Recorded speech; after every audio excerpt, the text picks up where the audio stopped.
Cartoon bells. मेरा भाई शेर सिंह कई दिन पहले ग्रीनलैंड जंगल में अपनी धाक जमाने गया था। अब तक वो वहाँ का राजा भी बन चुका होगा। ऐसा कुछ नहीं होगा भैया। क्या कहा? तुमने तो शेरों की नाक कटा दी। अब एक बार मैं तुमको दिखा देता हूँ कि किस तरह जंगल पर कब्जा किया जाता है। देखो। एक जंगल में मिंकू नाम का भुलक्कड़ खरगोश अपनी पत्नी चिंकी खरगोश के साथ रहता था। एक सुबह वो अपने घर में आराम से सो रहा था। तभी चिंकी ने उसे उठाना शुरू किया। ए जी, सुनते हो? जल्दी से उठो ना, थोड़ी इमरजेंसी है। ओहो, सुबह सुबह उठा दिया।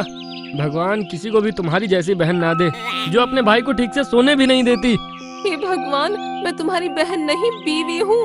भगवान तुम जैसा पति किसी को ना दे जो भूलने पर आए तो अपनी पत्नी को ही अपनी बहन समझ बैठे। अरे अरे, माफ करना। वैसे बात क्या है? आओ पहले बाहर चलो, देखते हैं क्या बात है। वो दोनों अपने घर से निकले तो पाया कि टीनू चिड़िया दर्द से कराह रही है। अरे क्या हुआ टीनू चिड़िया, तुमको कोई परेशानी है क्या? मेरे पेट में बहुत जोरों का दर्द हो रहा है। शायद मैं अंडे देने वाली हूँ। तुम जल्दी से इनको बुलाकर ले आओ। ये अपने दोस्त सोनू कबूतर के घर पिछले 2 दिनों से रुके हुए हैं। ठीक है, जाता हूँ। मिंकू खरगोश वहाँ से निकला और काफी देर दौड़ने के बाद सोनू कबूतर के पास पहुँचा, जहाँ पर रिंकू चिड़ा मौजूद था। अरे ओ रिंकू चिड़े, जल्दी से मेरे साथ चलो। अरे क्या बात है, इतने घबराए हुए क्यों हो? अब मिंकू खरगोश भूल गया कि वो कहने क्या आया था और उसने उससे कहा, तुम्हारी पत्नी टीनू चिड़िया का सुबह ही देहांत हो गया है। तुम जल्दी से मेरे साथ चलो। क्या? मेरी टीनू का देहांत हो गया? ये कहकर वो फूट फूट कर रोने लगा। अरे मैं तो उसको सही सलामत छोड़कर आया था, उसकी मौत कैसे हो गई? अरे उसकी लाश के पास बैठकर आराम से रो लेना। फिलहाल मेरे साथ तो चलो। अब मिंकू खरगोश के साथ रिंकू चिड़ा और कबूतर भी टीनू चिड़िया के पास पहुँचे। वहाँ जाकर उन्होंने टीनू को एक अंडे के साथ बैठे पाया। मेरी प्यारी टीनू चिड़िया, मरने के बाद भी ऐसा लग रहा है कि तुम मुझे ही देख रही हो। अब मैं तुम्हारे बगैर इतनी बड़ी जिंदगी कैसे काटूंगा? अरे क्या बकवास कर रहे हो? मैं तो जिंदा हूँ, मरे मेरे दुश्मन। लेकिन इस मिंकू खरगोश ने तो बताया कि तुम्हारी मौत हो गई है। हाय राम, इनकी भूलने की आदत। मैंने तो इनसे कहा था टीनू चिड़िया को अंडा होने वाला है, रिंकू भैया को बुला लाओ। लेकिन इन्होंने तुमसे सीधा ये कह दिया कि टीनू मर गई है। मिंकू खरगोश, मैं तुमको जिंदा नहीं छोड़ूंगा। कबूतर और रिंकू चिड़ा मिलकर मिंकू खरगोश को मारने लगे। अरे अरे अरे, छोड़ दो मुझे। भलाई का तो जमाना ही नहीं है। मैं तो तंग आ गई हूँ आपकी इन हरकतों से। जी चाहता है कि आपको छोड़कर चली जाऊँ। अरे अरे, ये क्या कर रही हो? भला कोई माँ भी अपने बच्चे से तंग आकर उसको छोड़कर जाती है? ये सुनकर चिंकी खरगोश का गुस्सा फूट पड़ा। बेवकूफ इंसान, मैं तुम्हारी माँ नहीं, बीवी हूँ तुम्हारी। पास ही के जंगल में गोल्डी शेर अपने वजीर सियार के साथ बातचीत कर रहा था।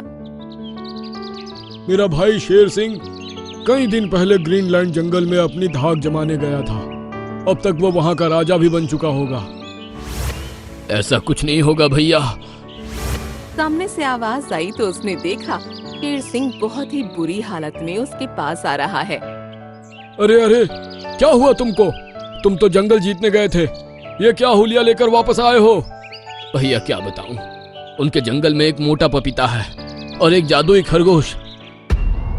क्या कहा? जादुई खरगोश? हाँ, है तो खरगोश, लेकिन उसमें जादू है, वो भी गजब का। मैंने उस पर हमला बोला तो वो बेहोश हो गया। सभी ये देखकर चौंक गए। फिर जब मैं वहाँ के जानवरों को डराने लगा तो वो उठ खड़ा हुआ और उसने अपने जादू के जरिए मुझे इतनी बुरी तरह पीटा कि मेरी ये हालत हो गई। तुमने तो शेरों की नाक कटा दी। अब एक बार मैं तुमको दिखा देता हूँ कि किस तरह जंगल पर कब्जा किया जाता है। देखो कैसे पूरा जंगल मेरी दहाड़ से थर थर कांपने लगता है। अब गोल्डी शेर अपने वजीर सियार के साथ वहाँ से निकला।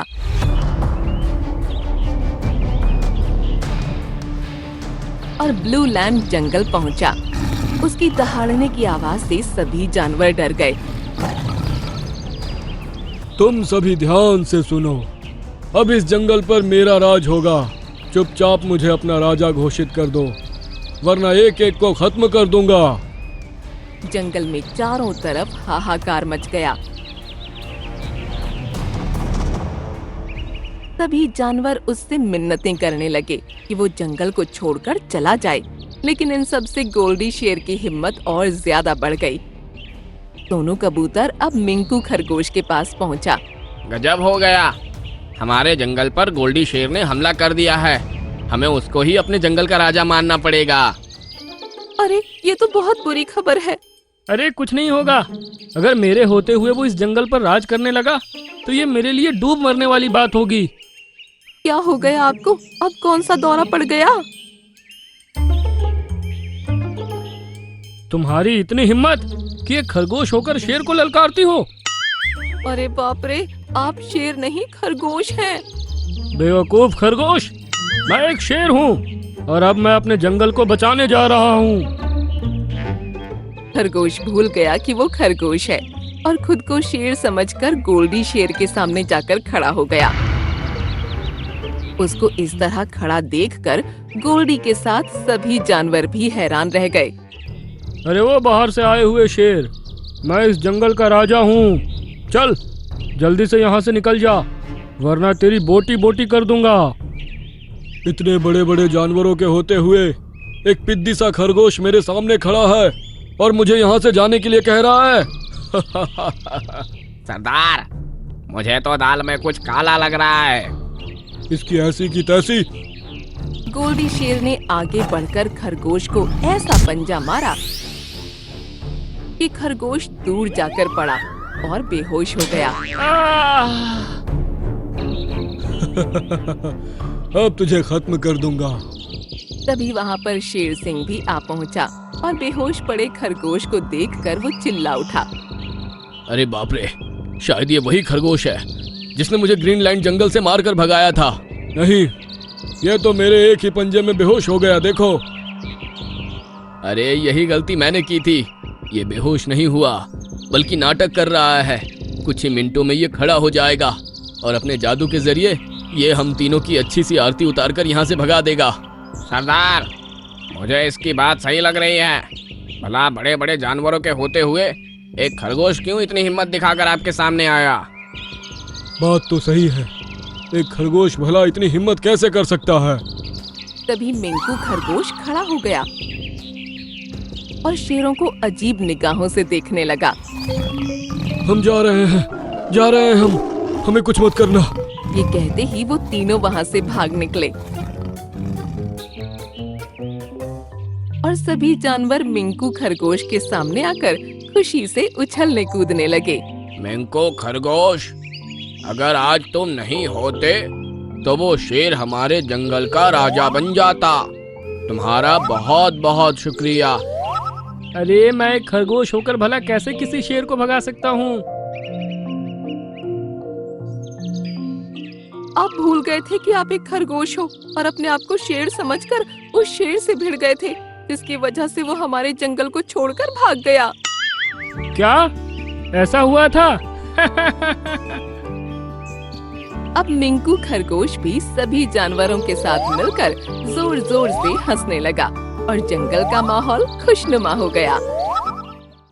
ठीक है, तुम लोगों को लगता है कि मैं राजा बनने लायक नहीं हूँ, तो मैं ये सिंहासन खुद छोड़ रहा हूँ।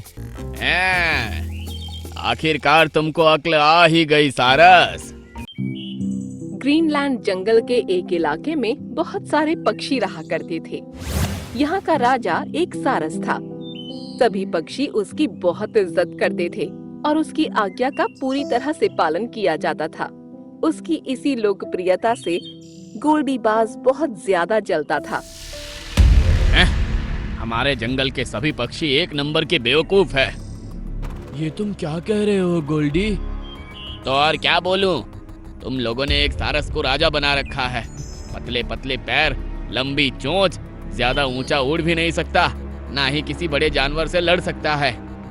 और एक तरफ मैं कितना तेज उड़ता हूँ, ये बताने की जरूरत नहीं है। अगर पक्षियों पर मुसीबत आए तो मैं किसी से भी मुकाबला करके हमारे जंगल के पक्षियों को बचा सकता हूँ। सिर्फ ताकतवर होना काफी नहीं है। हमारे सारस राजा में सूझबूझ, न्यायप्रिय, दयालुता और समझदारी जैसे गुण हैं जो तुम्हारे अंदर बिल्कुल नहीं हैं। देख लेना, समय आने पर मैं दिखा दूंगा कि उस सारस से ज्यादा मैं एक अच्छा राजा बनने लायक हूँ।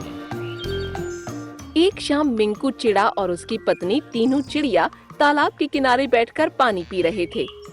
तभी अचानक से एक पत्थर किसी ने तालाब में मारा। छपाक से पानी आकर मिंकू के चेहरे पर पड़ा। अरे ये क्या हो गया भाई? मिंकू की आंखों में पानी चला गया और उसको कुछ दिखाई नहीं दिया। उसने कुछ कदम पीछे लिए और अपनी गर्दन को झटक कर पानी झाड़ा।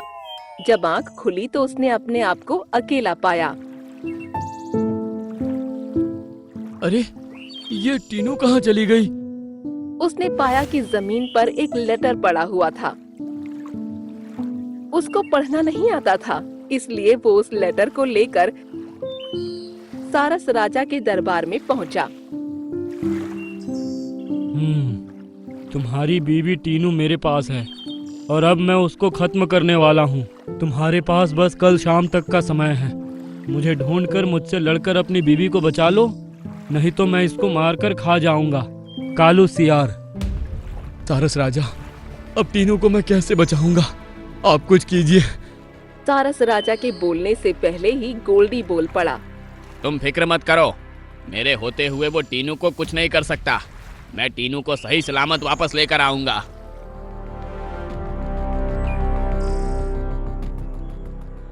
तुम कैसे पता लगाओगे कि कालू सियार कहाँ है? मैं बाज हूँ, कोई सारस नहीं। मेरी चाल भी तेज है और दिमाग भी। मैं उसे ढूंढ निकालूंगा। ये कहकर गोल्डी फिजा में उड़ गया। गोल्डी का आत्मविश्वास देखकर वाकई में हैरानी हो रही है। खैर, सभी पक्षी टीनू को ढूंढने के लिए ब्लैक वर्ल्ड जंगल में जाओ। कालू सियार वहीं रहता है। हमारे पास बस कल शाम तक का ही समय है। सभी पंछी अब टीनू को ढूंढने के लिए निकल गए और गोल्डी ने भी उसको ढूंढने में अपनी जी जान लगा दी। टीनू एक पिंजरे में कैद थी और उसके पास ही कालू सियार बैठा हुआ था। क्यों टीनू, तुम्हारे जंगल से अभी तक कोई नहीं आया तुमको बचाने? तुम्हारे सारस राजा की सूझबूझ काम नहीं कर रही है क्या?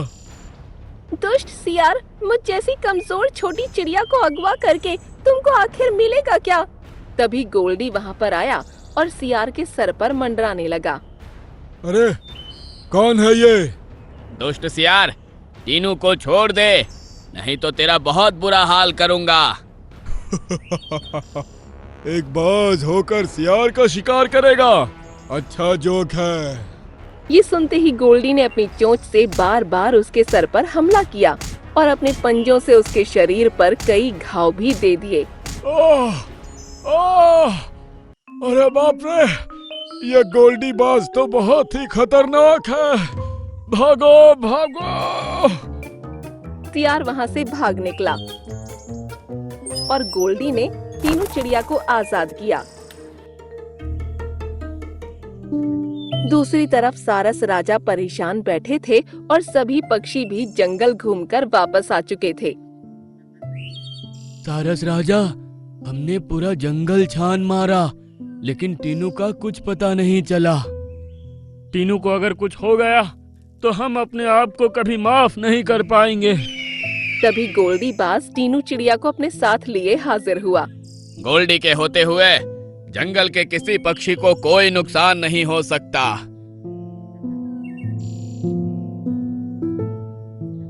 अरे टीनू, तुम ठीक हो? हाँ मैं ठीक हूँ। अगर गोल्डी भैया टाइम पर नहीं आते तो पता नहीं मैं अभी जिंदा होती भी या नहीं। सच में गोल्डी बाज, असल में तुम ही राजा बनने के लायक हो। सारस राजा ने तो मेरी उम्मीद ही तोड़ दी थी। ये सुनकर सारस को बहुत ठेस पहुंची। बाकी सभी पंछी भी चुप रहे, जिससे सारस राजा को लगा कि ये सब भी यही सोच रहे हैं। ठीक है, तुम लोगों को लगता है कि मैं राजा बनने लायक नहीं हूँ, तो मैं ये सिंहासन खुद छोड़ रहा हूँ। ये कहकर सारस राजा सिंहासन से उठ गए और सभी पंछियों को बड़ी हैरानी हुई। आखिरकार तुमको अक्ल आ ही गई सारस। अब गोल्डी सिंहासन पर बैठा और सभी पंछी उसकी जय जयकार करने लगे। गोल्डी राजा की जय हो, गोल्डी राजा की जय हो। गोल्डी की पत्नी चील भी अब वहीं उसके साथ रहने लगी। अगली सुबह जब गोल्डी सोकर उठा तो उसने खुद को अकेला पाया। अरे, चील रानी कहाँ चली गई? बाज सिंहासन पर गया और उसने शोर मचाया। सभी पंछी वहां जमा हो गए।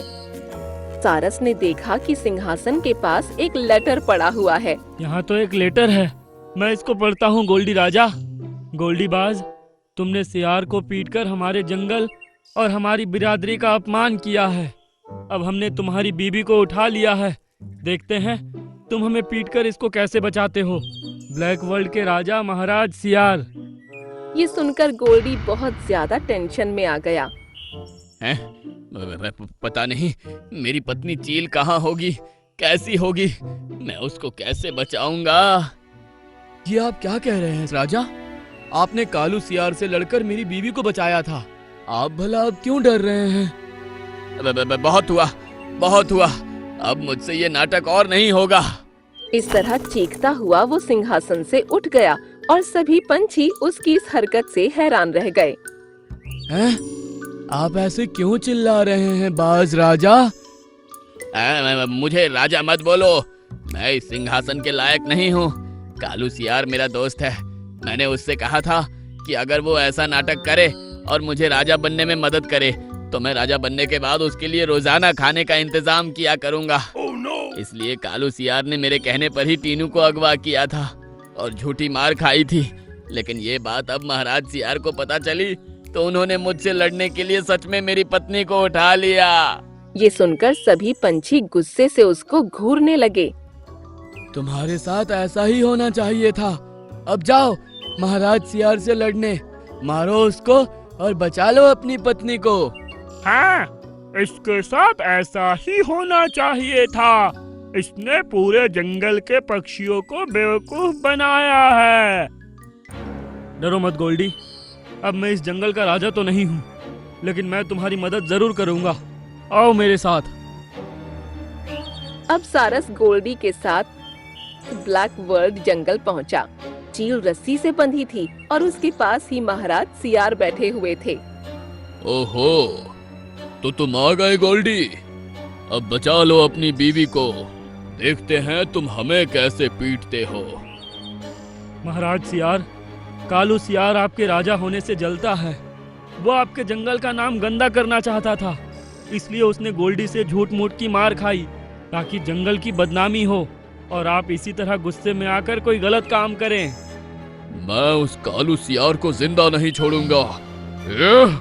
महाराज सियार कालू सियार को ढूंढने निकल गया। सारस राजा ने अपनी चोंच से चील के पैर की रस्सी खोली और उसको लेकर अपने जंगल वापस आ गए। सारस राजा, आप हमें माफ कर दीजिए और फिर से राज्य संभालिए। ये सुनकर सारस फिर से सिंहासन पर विराजमान हुआ और गोल्डी बाज भी अब उसका सम्मान करने लगा।